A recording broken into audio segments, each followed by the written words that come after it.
Oh boy, today sure is a really good day to be a mouse, where my fur doesn't blend in with the environment around me. I sure do hope nothing bad happens. That would be really bad if something happened. Oh no, it's a hawk. Oh no, a hawk. Ah. Has that ever happened to you?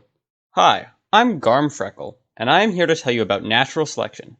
You see, that mouse was not fit for the environment, because its fur didn't help it blend in.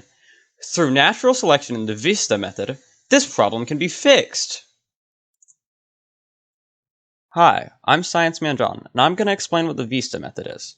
The V in VISTA stands for variation. For natural selection to take place, organisms must have some variation in their traits. The I in VISTA stands for inheritance. Organisms will inherit traits from their parents. The S is for selection. If a trait gives the parent a better chance to survive and reproduce, then that parent has a better chance of passing the trait on to its offspring, resulting in more organisms with that trait. The T is for time.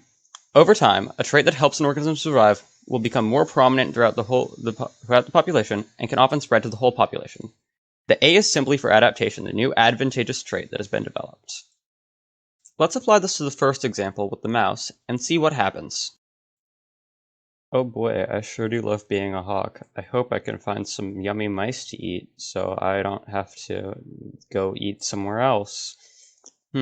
I can't see anything. It would be a real shame if the mouse were to have evolved lighter fur so it blended in with the surroundings better. That would suck.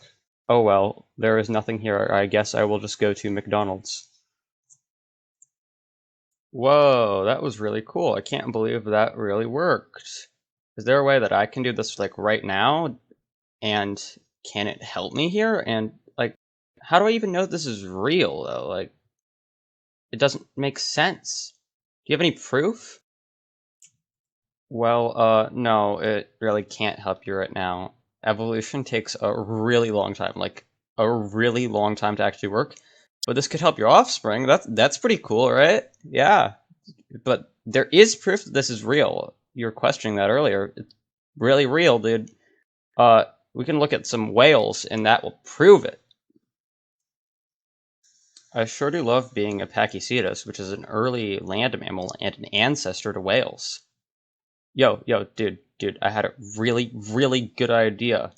Well, wait, who are you and why are you upside down? Listen. So, this is a really good idea, okay? So, are you listening? Yeah, I'm listening. Okay, so we evolved from like water creatures like millions of years ago, right? Yeah, I think so.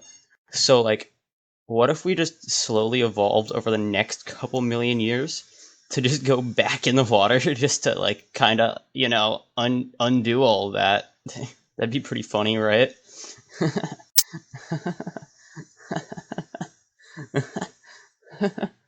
please please go away, please. I don't want to be around you.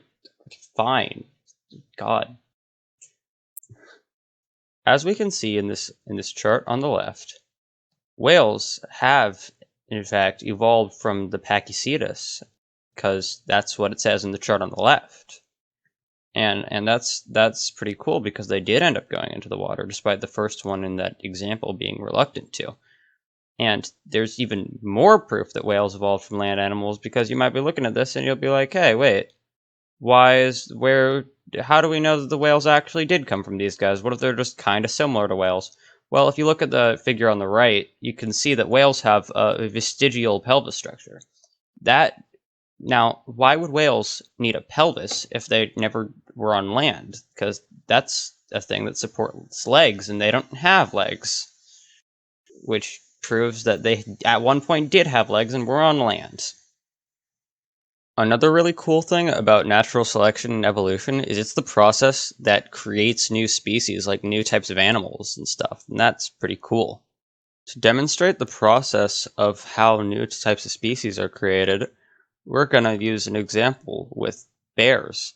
On the left is a brown bear, which, as we now know, like in modern times, they live in forests. And on the right is a polar bear, which in modern times lives in like snow areas. So now scientists are saying that both these evolved from the same common ancestor. So the polar bear was probably a mutation in a brown bear that caused its fur to be white. Now, in the forest, white fur would be a huge disadvantage, as a polar bear would be easily spotted by its prey. So naturally, the polar bears made the decision to go up north to the North Pole, and that is where they live today, to this day. And they are a completely different species now, or at least they're considered different species by most scientists. The example we just did with the polar bears is something called a geographical barrier. They are geographically isolated from the brown bears, which allows them to become their own species. I think that's pretty cool. With the help of natural selection, that's how polar bears are their own species. So back to the advertisement, natural selection is really cool. You should all go get naturally selected. So your great grandkids